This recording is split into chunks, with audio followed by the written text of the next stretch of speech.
So obviously Tucker Carlson and Don Lemon are topic A, but there's a topic pre-A that I need to talk about with you, which is Okay.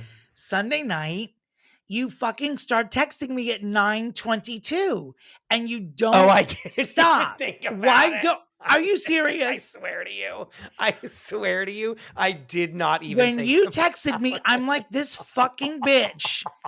Because I said on this podcast last week, do not text me during Succession, is waiting for the program to start. And then you start texting me and you won't stop.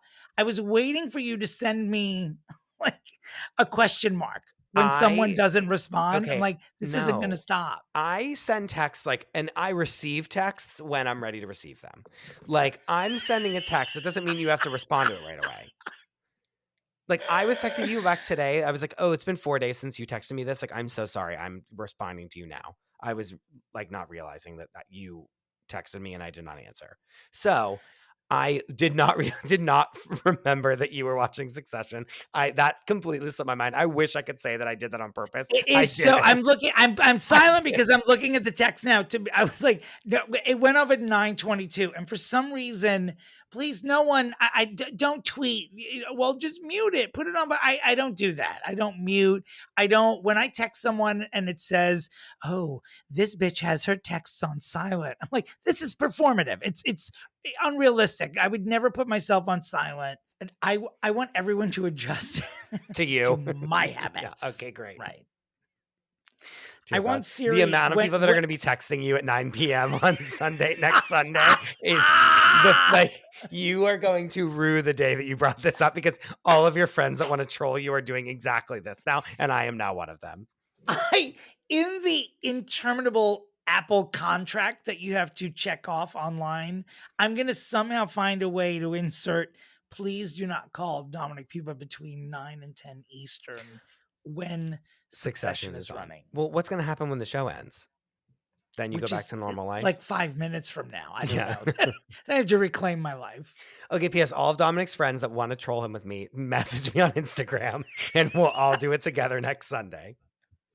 Okay, so pivoting. Tucker. I mean, the saddest part about all of this is that the minute anything remotely substantial happens in the world, we text each other and are like, so how are we going to talk about this? as if anyone gives two shits about any opinion we have about anything. And it's just we think that we need to give it to the people. And I already was immediately like, do we scrap everything we were going to do and just do a Tucker Carlson and Don Lemon combo episode?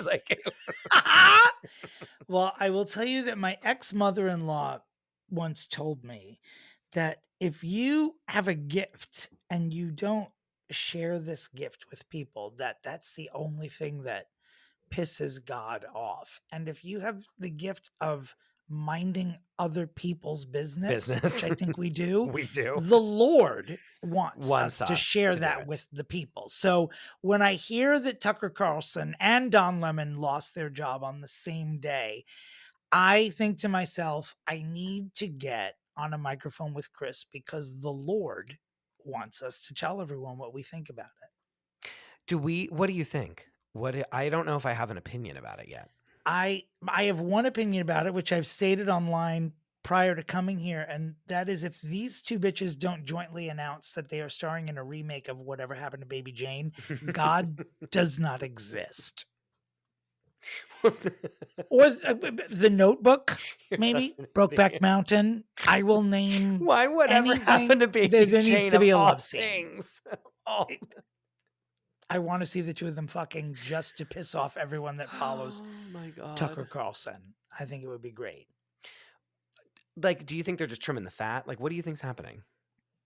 I don't know what's up with Tucker Carlson. It has to do with that lawsuit, that producer's lawsuit. I'm sure over the coming days, all sorts of shit's going to come out because he is, right. He is the reigning king.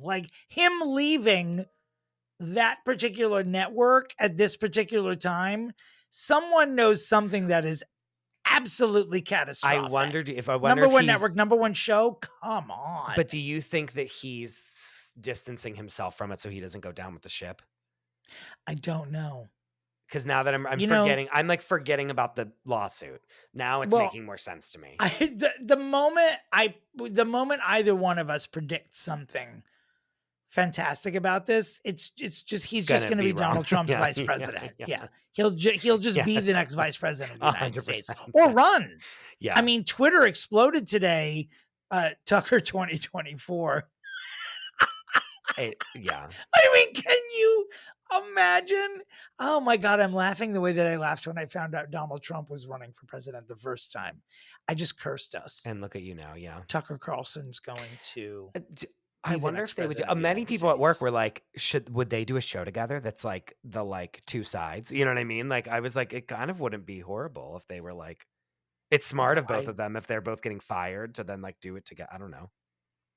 I can't even imagine. No, I can't either. But I mean, in the real world, like we can joke around about it, but yeah, to actually picture the two of them even at the same having a party, conversation, I think would be just, you know what they should do? They should go as each other's dates to the Met Gala, that fucking thing Monday. That's what they should do. You're right. They should attend it together. That's so funny.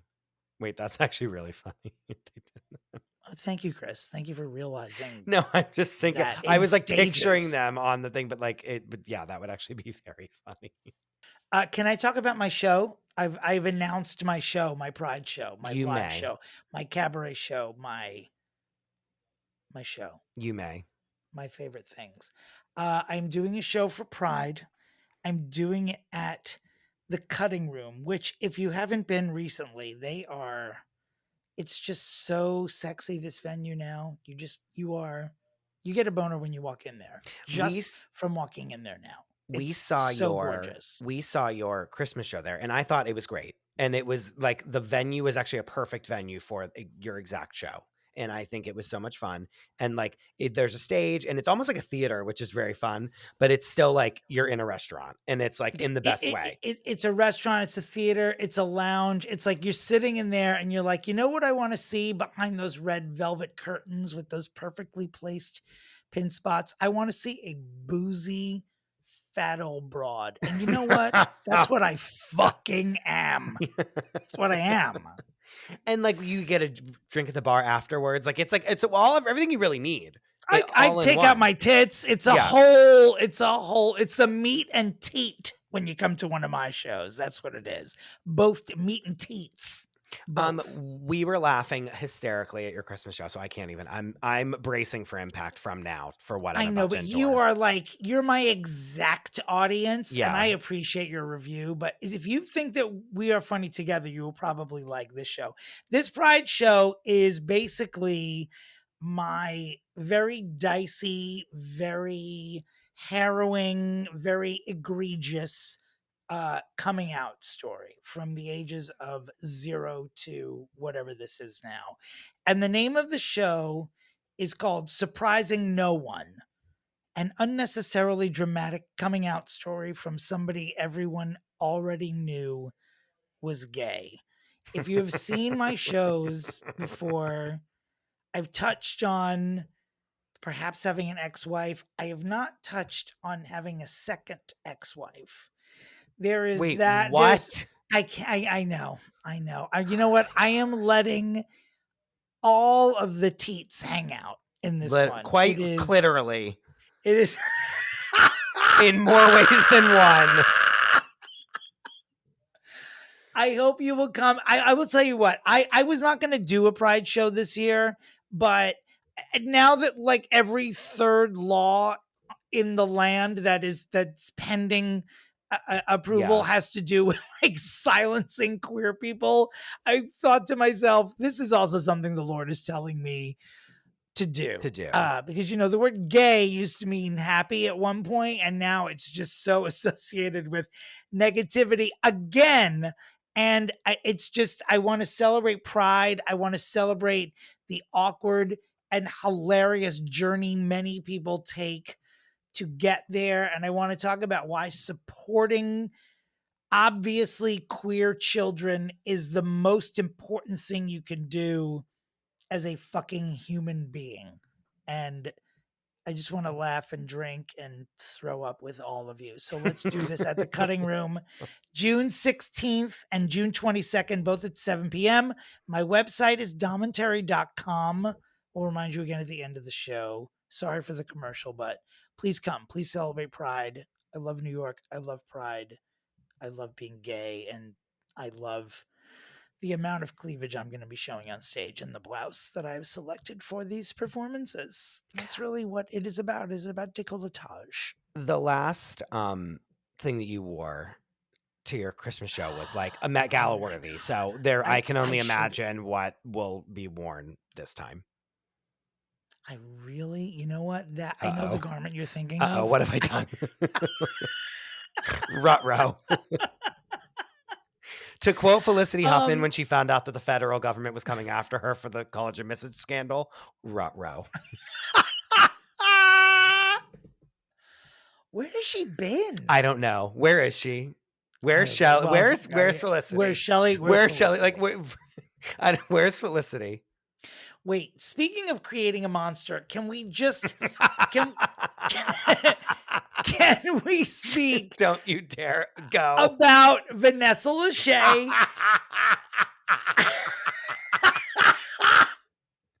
And specifically the podcast universe's reaction to you appearing on no less than 73 podcasts this week, speaking about Vanessa Lachey and tormenting this woman when all she's ever wanted to do, Christopher, is entertain. Okay, people. I'm kidding. I honestly could not identify her in a mugshot. You know this. We spoke about Love is Blind. What I know about it, I know from you, but what I do know is that in the past week, you are now an internationally renowned Vanessa Lachey non-apologist. Please elaborate.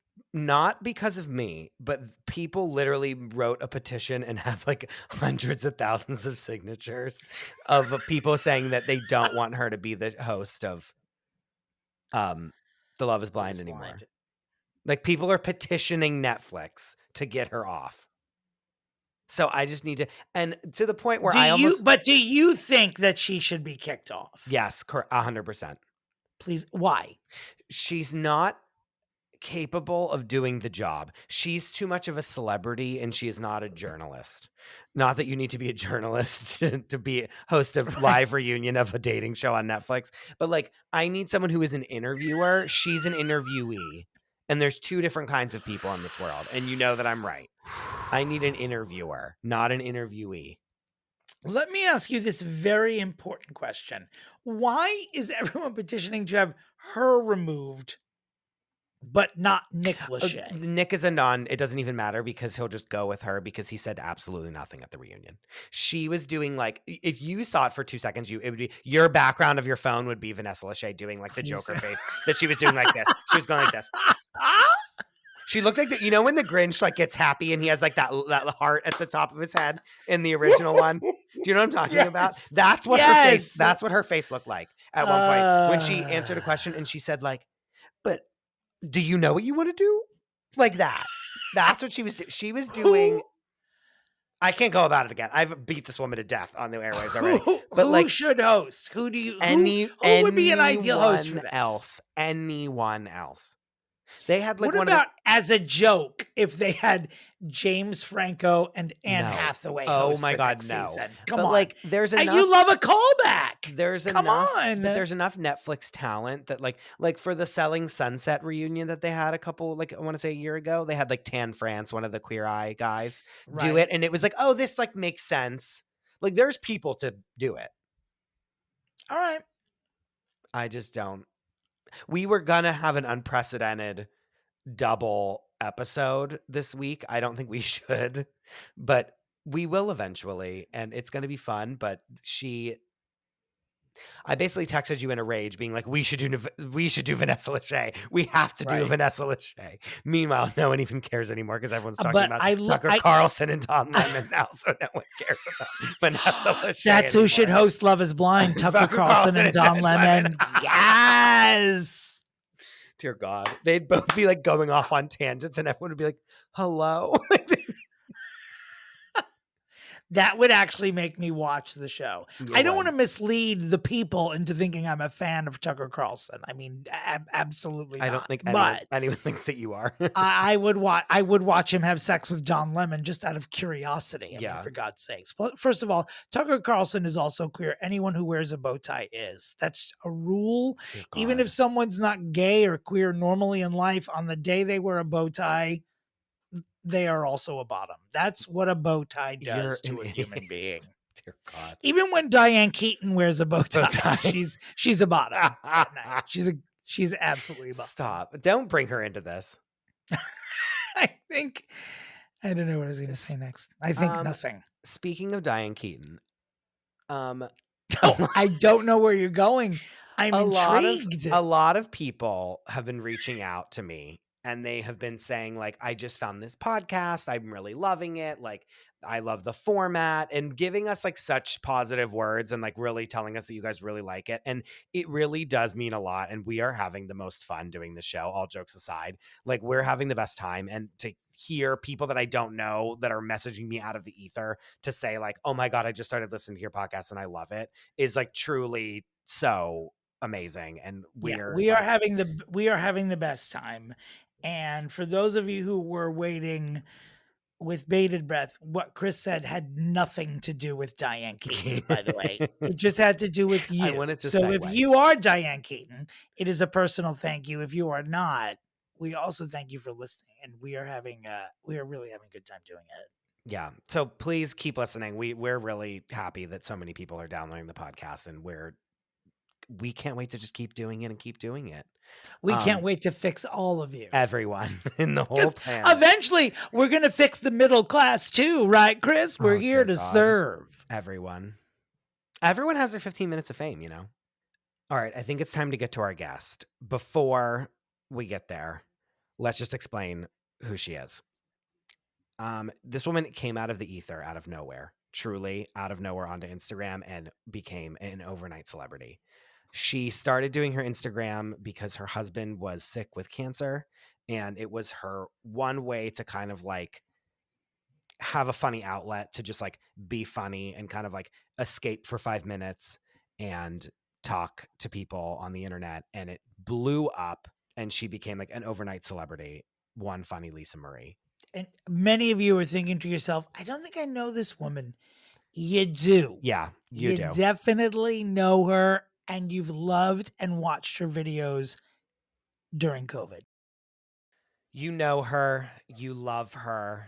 You see her videos on Instagram that make you pee your pants. Her name is Lisa Marie Riley. You know her as One Funny Lisa Marie. Thank you so much for being here. Woo! It's a pleasure to be here. Thank you so much. We are. Do you guys have met before? We have. The two of you? How do you know each other? I met him one time when he was filming something, and they said, he wants to meet you. I go, who wants to meet me? I go, you want to meet me? He goes, wait for me for Haagen-Dazs. I had to go home. And then we wound up hooking up through Instagram, and then we just recently went out to eat something. We were filming a scene for The Real Housewives of New Jersey. Okay, I don't know if I can. No, I'll say it. It's fine. Oh, okay. Yeah, I don't care what we say, but I was trying to be professional. No, yes, absolutely. And I'm doing my job, watching the monitors, like, you know, directing the scene. And I go, is that One Funny Lisa Marie? And our friend Dana Feintook goes, do you want me to get her? And I go, I'm obsessed with her. I'm on the walkie. I'm like, I'm obsessed with her. I love her so much. Oh my God, she's so funny. You guys know who she is? Freaking out. I'm fangirling, like full fangirling.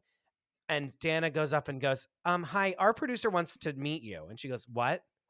Yeah, our producer wants to meet you. Will you go back there? You have to meet him. And she just goes, okay. And she like comes through the door and is like this, like, oh, hi, question mark. And I'm like, I'm your biggest fan, like, blah, blah. I was like fangirling over her. I could have been led to a dark alley. I went willingly. Yeah. Like, all right. I felt like Goodfellas. Go ahead, Karen. Go back there. They got dresses. I went, I don't even care. I have two questions for you. First of all, that type of shit must happen to you all the time now, right? Well, I live on Staten Island now, so everybody knows me anyway. I mean, I live on Staten Island. Yeah, not everybody, not all the time. And let's not get crazy. But when you leave New York, don't people recognize you? Yeah, yeah. But it's not like where I'm getting paparazzi where I gotta look nice. Yet. Yeah. Yet. Yet. You wanna wait? We'll wait for it. I'll still be sitting on my bed here doing a podcast. I don't think shame. Second question is, do you should be on the Real Housewives of New Jersey as a cast member. You'd be the perfect addition to that show. I know you don't live in New Jersey, you're adjacent, but why not? I mean, that show could use, it's very tense this season. Very, very tense. It could use I'm the comedy of Lisa Marie. watching it now. Lightheartedness. Listen to me. Everything is so serious in life. You gotta laugh through it because you know what? When your time is up, what are you gonna do? Talk about all serious stuff on your deathbed? No, you gotta laugh. You gotta laugh. You gotta laugh. You gotta. For those of you that are living under a rock, like, go to Lisa's Instagram. You will never stop peeing your pants. Like, you'll never leave. You need to start buying diapers because the Get at things it. that she'll put on her Instagram are the funny. You truly are the funniest person on Instagram. I swear to God. Get I'm at it. very serious. Anything that I talked about on the page were things that I would legitimately complain about and speak about. So rather than say it to him who wouldn't listen, I just said it on the screen. But everything I said, I really said. It wasn't like an act to like make people laugh. We did it just amongst us because I hated group text messages. So Mhm. things we'll talk about me, my sister, my other sister, and my two cousins from Florida, and my other cousin that lives down the block are in a massive group text messages. I left the group. So they go, be part of it, laugh with us. And on his first day of chemo, my sister sent me the page. She goes, this is going to be yours, laugh with us. I said, all right. And so what I would talk about, I just did on there and would read Okay. comments of all of us because it didn't alert you all the time like a text message. And then from there, I'm like, who's this girl? Who's that guy? Jamie, who's this? She was like, people are following you. I said, shut up. We didn't do it for that. We did. I was like, who is this guy? And I was like, who's this girl? And then that's what happened. Yeah. All right, so I think we have to, move right on over to our client this week, which is the one and only, the legend herself, Miss Wendy Williams. Miss Wendy Williams. Wendy Williams has been around much longer than a lot of her fan base, to be honest with you. Yeah.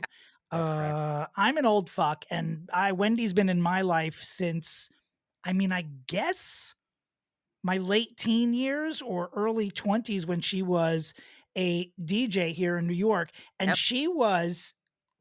she deserves every flower that you want to throw at her. As controversial as she has been year in and year out, she is a media legend. She was doing things in broadcasting that women of color were not doing.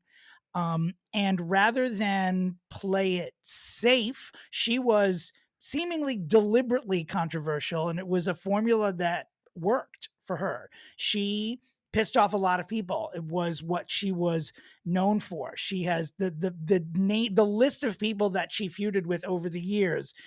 Sean Combs, Lil Kim, Tupac, Black China, Chris Brown, a very famous, altercation or two, verbal, with Whitney. Well, we don't need a last name. There's only one, but with Whitney. Yeah. So much so that when she got her daytime talk show, people were wondering if it was going to work because she was the enemy of so many celebrities. And it took a minute, but her show was, by all accounts, a hit. And so in the more recent history, we all remember when she was dressed up as the Statue of Liberty on Halloween and she had some kind of. She's been through it. And let me tell you something, a lot of things that people don't, and I'm going to say this, a lot of things that people don't acknowledge is that a heartbreak and an unstable relationship can eat you alive. And that ate her alive. I watched her the whole thing, what she went through. And she was just done. She was tired. She was tired. It was consuming. It's consuming. Because sometimes people become your addictions. And you're just obsessed with them and they become your addictions. And he ate her up alive. And that was the thing, is like over the course of like the more recent years, it's like there was always like her husband. There was like all kinds of news articles coming out that her husband was cheating on her or was like taking her money, or there was all kinds of. If the story is true, the way that they played it out, which I'm taking it for truth. I don't know if she would approve something like that wasn't true. He had a whole house and a girlfriend and a baby. Like, he ate her alive. So Relationships are consuming. They can be deadly. Relationships can kill people. They can. So for the uninitiated, her husband, now ex-husband, Kevin Hunter, was her longtime husband, the father of her son, also her right-hand man, one of the architects of her career. That doesn't mean it's Wendy's career, but he was always there It was with always his input. He was one of the executive producers of the Wendy Williams show until he was removed from that position. And to what Lisa Marie was just talking about, a bunch of scandal happened at once where he not only had a girlfriend, but they had a kid. He had a house a for whole her. he had a double life. If the story is true, the way that they played it, he had a double that ate her up alive, rightfully so. You And never so, somebody to do that to you. And Never. so she passes out on Yep. Halloween on camera. It's very scary. Like if you watch it, you're like, oh, there's something wrong. Like That there was something wrong with her. They then rush her to the hospital. She had a lot of health complications. All of these things are coming out about her husband. You know, all these news stories, true or not true, but like regardless of what we know, and what we don't know, like there's all these allegations of him like doing all this stuff to her, and then all of a sudden she's off of the TV show. It's still the Wendy show, but there's like a rotating panel of guests. And the story that is being told to us, I have an article from News One called "What Happened to Wendy Williams: Why TV Icon Deserves Her Flowers."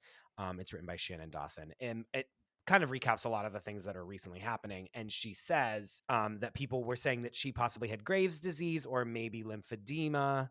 Obviously, she doesn't really speak publicly about a lot of this. Well, the documentary, they had the things on her legs. I don't know. I'm not a doctor. I don't know if that is lymphedema, but she's been through it. So Wendy, you know, leaves to, they say, go to a rehabilitation center to like get healthy. And that's not to mean like drugs and alcohol, but she passes out on national television. There's clearly like she's having health problems. So she's being hospitalized. But then the thing that's weird is that Wells Fargo allegedly freezes all of her assets. She let everything fall apart, and I'll say it. Don't know, don't know, don't know. But from my view, her life fell apart and it consumed her. And Yeah. unfortunately, what he did to her, I feel, don't know, judging as a woman, to see how situations can consume you, it consumed her and everything fell to shit. And I blame him. And that's exactly the thing a lot of people say, is that they say, is this kind of like a Britney Spears conservatorship situation that's happening? Because we're seeing that she's saying that her assets are frozen. And she isn't really on social media a lot. She isn't really like seen in public a lot for this. And the Wendy Williams show continues to go on. And then one day they say that it's ending and that Sherry Shepherd is going to get her own show. And then there's like rumored like things happening, that she's going to have a podcast. She's going to have this. She keeps saying that she's going to like come out with this thing, and they never really happen. I think that her empire crumbled when he did that to her. Her whole life fell apart. She was devastated. Imagine having to constantly keep up with somebody. Imagine having to be consumed in somebody. This is how I feel. She was consumed in him. This is her husband, blah, blah. And she always have to be on her toes, on your toes, on your toes. It mentally will destroy you. It becomes your addiction. It became her addiction. It destroyed her empire, crumbled. He didn't care. He went on with his life. And then she wants to go back to being herself. But once you lose yourself, it's very hard to find yourself again. Very hard. And on a serious note, not that that wasn't a serious note, but I guess for me, who's never serious, there is something to what you're saying, because we've discussed on this podcast before. Once you're hot and once you're famous, at least part of your job is staying hot and staying famous, and it's exhausting. And so when she transferred from radio to television, it surprised a lot of people. Because they didn't think she'd have the relationships with celebrities that she would have. But then on the show, she never shied away from being controversial. And in the first 15 minutes of the show, she would do her hot topic segments where she continued to, on brand, give an unfiltered opinion that routinely pissed off a lot of people. She was unapologetically herself. She didn't care. And when everything started to crumble, there was a large faction of people that were glad. They just thought it was poetic, because this is someone who talks shit about people's relationships, about the status of their lives and their careers. And then all of a sudden, very publicly, the same exact thing, if not worse and more humiliating, Yes. happens to her. I just think she's so funny. I'm sorry. I just think she's the fun. Like, if you go on TikTok or like Yeah. any YouTube, like there's YouTube compilations of things that she's said that are Yeah. so I pee my pants laughing at her. Listen to me. Look what I was going through. Do you think I was really laughing and joking around like that 24/7? Absolutely not. No, you're right. But it was fun. It caught people's attention. We all laughed together. And when I hung that up, you don't know the tears I cried. You don't know what I went through when I hung up. You'd never know because I never talked about it. She goes on that stage. She's got to say wow factor things, shock you right out of your face. Like, whoa, she said that. And then when you go home at the end of the night and you're alone, you're a different person. I know it. I wasn't. People go, how could you laugh? You're blah, blah, blah, blah, blah." Because it's something that you do to get your mind off of things and live in this different world for a little bit. It's a fun thing to be. Well, and like you saw the 3 minutes that I was laughing during the day and I recorded it. Like, you know what I mean? Like, and then that was the end of that. Right. Yep. Yep. Yeah. And that is stunning too, because this thing, in my opinion, just as what my gut would tell me about the situation, this thing with her husband, like when we found out about it, that's not when she found out about it. This is something I would assume she had known about or suspected at least for Forever. many years, but never strayed away from still doing what she does during Hot Topics and on that show every day, still busting balls, Yeah. still talking shit, still maintaining the brand. And when I think about this whole situation, I just think of the amount of stress that she must have been holding about the Yeah. brand, like her life's work, a pioneer, especially as a woman of color. And to know that what's happening in her real life is the antithesis of what she's giving the world, Yeah. Yep. that will cause illness for Yeah. real. And mentally draining, and it mentally tore her apart. So she had to put on this facade. Maybe. I don't know Wendy. I'm not at her caliber, but I am nothing even close to Wendy Williams. But I go on, I'd laugh and put on a facade, and we laugh and we joke. And then when the real life comes back, you're just like, whew, let's go to radiation. Let's go to chemo. You're throwing up. You don't feel good. You fell. Okay. What? What's going to happen? What diagnosis? Came back. You become your real. You know what I mean? It's a lot. And what I always admired about her is that she routinely took it too far, and she routinely said shit that I thought was over the line, and I barely have a line, but it was really bad. it was really bad. But she would say she not wishing death on certain people, like it really Britney went. Spears' parents. But you know what? It kept everybody watching. You would say it kept her relevant. She really was the person that like said everything that people wanted to. Yep. You know what I And mean? then came but back. They wouldn't. Yeah, and then just kept going.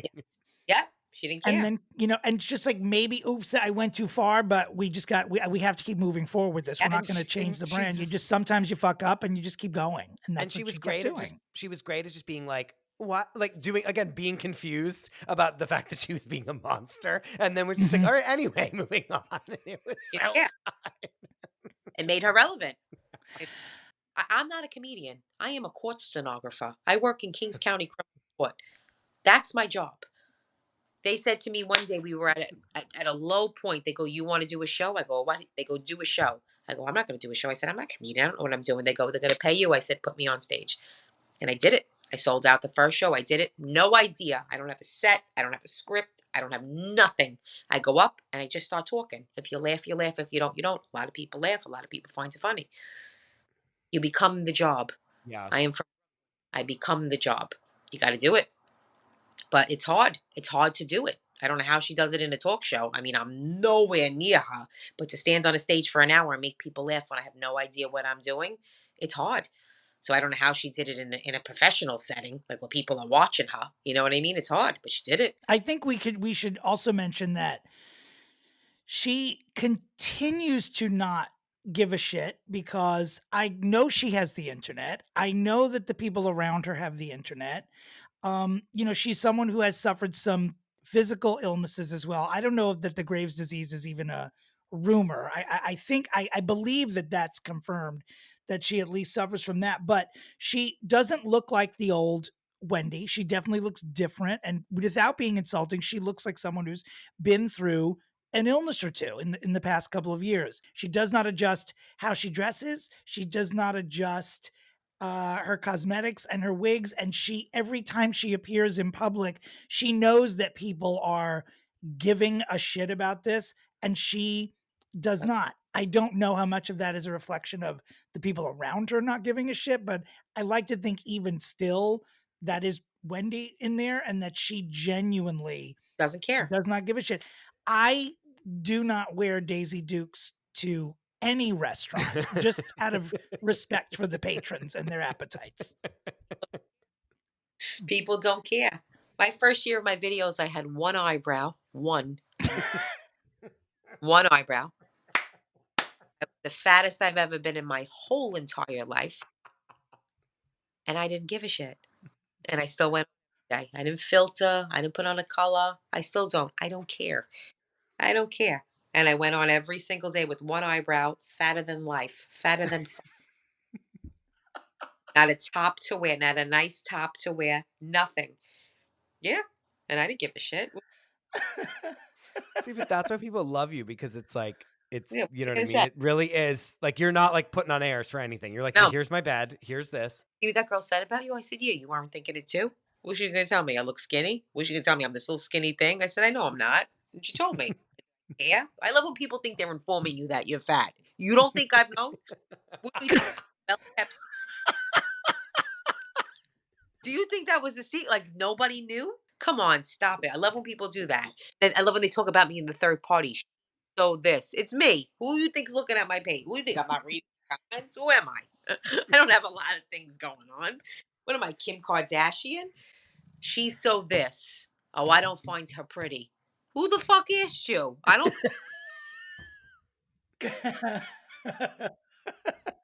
I mean, are people dead serious? Are people dead? People are. Yeah, I don't give a shit. Dear God. Well, the thing about Wendy is like, these videos of her now are scary.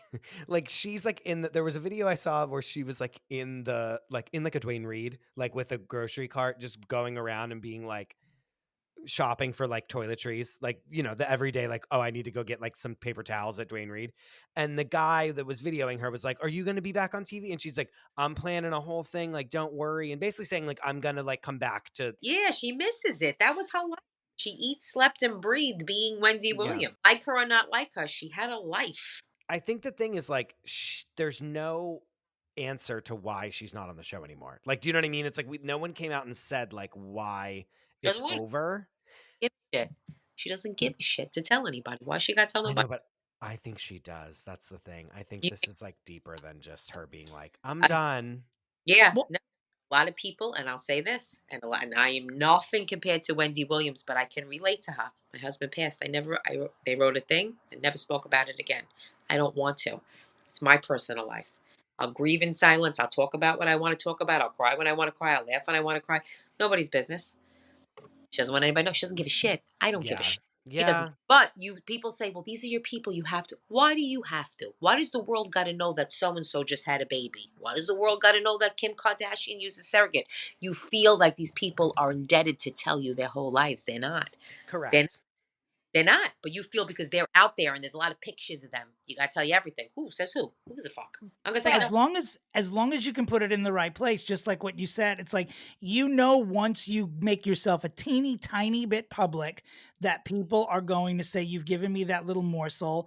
I think I'm entitled to the whole meal forever. This podcast exists for that. I mean, we're talking about, you know, it's part of our lives, but when you're in that position, you gotta be ready for it. Yeah, you got to be ready to be asked, but you don't have to answer. I don't have to know why Kim Kardashian uses surrogate. It's none of my business. But you have to make the public statement. Why?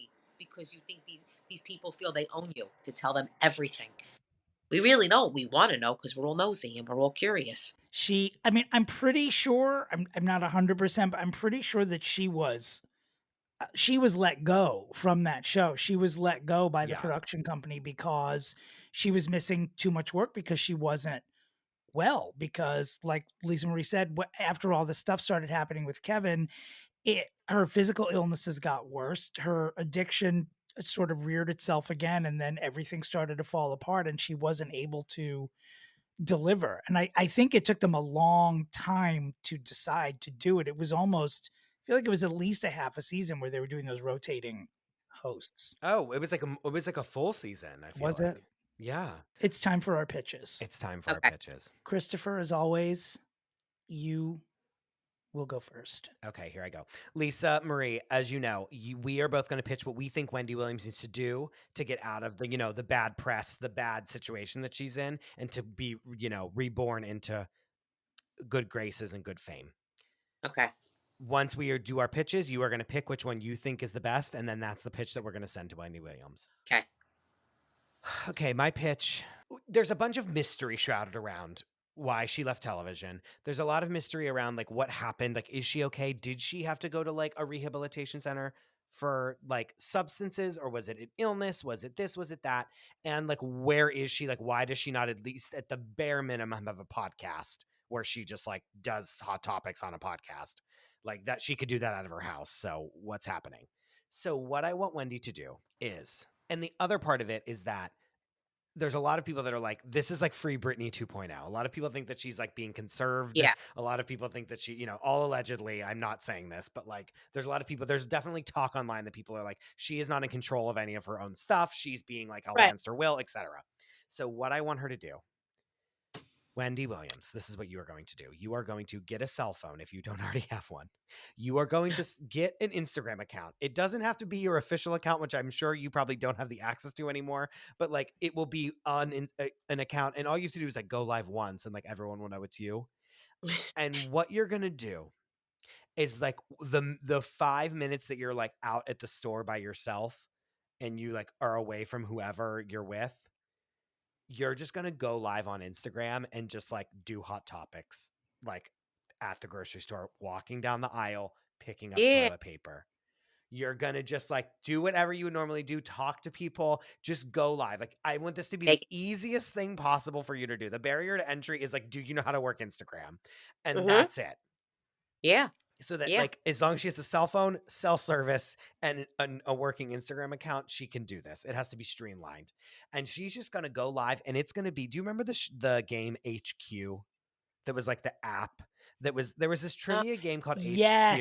And every day at a certain time, it would like come up and you'd all be watching your phone. And then there would be like, you would have to put in like an answer to a trivia question. And then if you got to the very end after 10 questions, like you won money. But it was like quick, like you had like 5 seconds to answer. So you couldn't Google it. You couldn't do anything. You had to just do it. And everyone for like a couple months was like enthralled by this app. That's what Wendy Williams going live is going to be.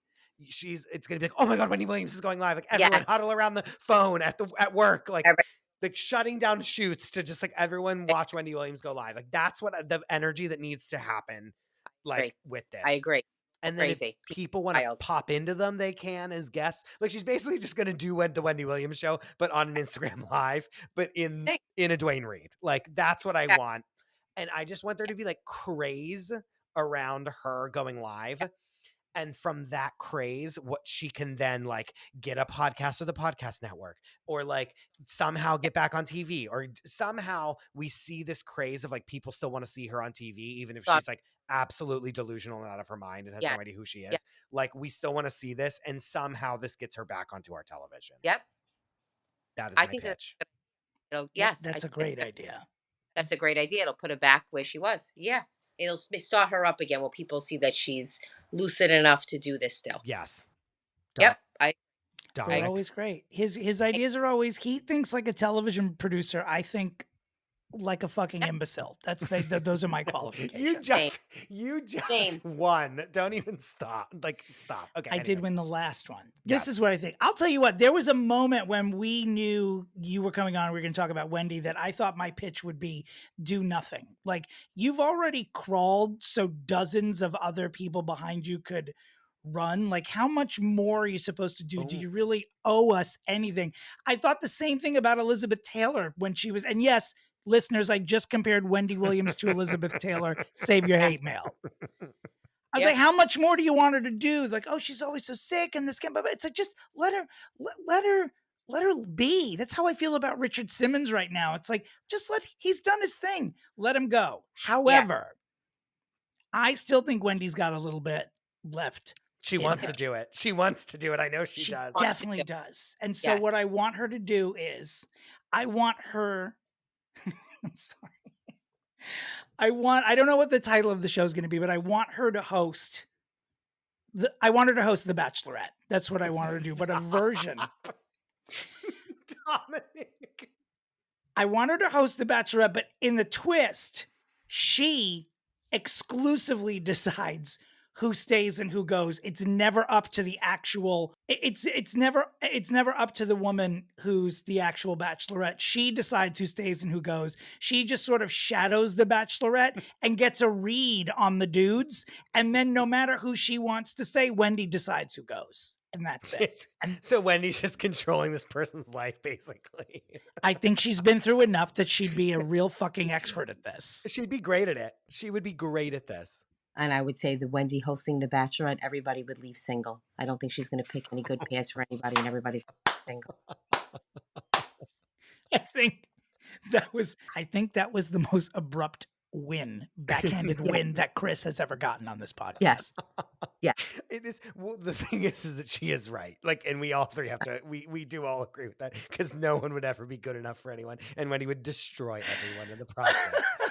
Yeah, they're leaving single, and they're never going to want to get married again. Queen can dream. All right. Well, I have a win. Congratulations, Christopher. Thank you so much. You son of a You won. bitch. Congratulations. Thank you. Lisa Marie, where can people find you? Thank you so much for coming on the podcast. Thank you for having me so much. I am One Funny Lisa Marie on TikTok, Instagram, and Facebook. And thank you guys so much for having me. This was a wonderful time. It is an honor having you here. Oh, we are big fans. Oh, no, fuck that. It is an honor having you here. You are truly amazing in every way. Thank you so much, guys. Thank you so much for having me. I really appreciate it. Thank you. Thank you, guys. Dominick, where can people find you? You can find me at my website. It's domentary.com or at Dominick Pupa on any of the socials. And you can find me at the Chris DeRosa. Please rate and review the show and let us know in your review who you want us to fix next. And where's Shelly? Goodbye.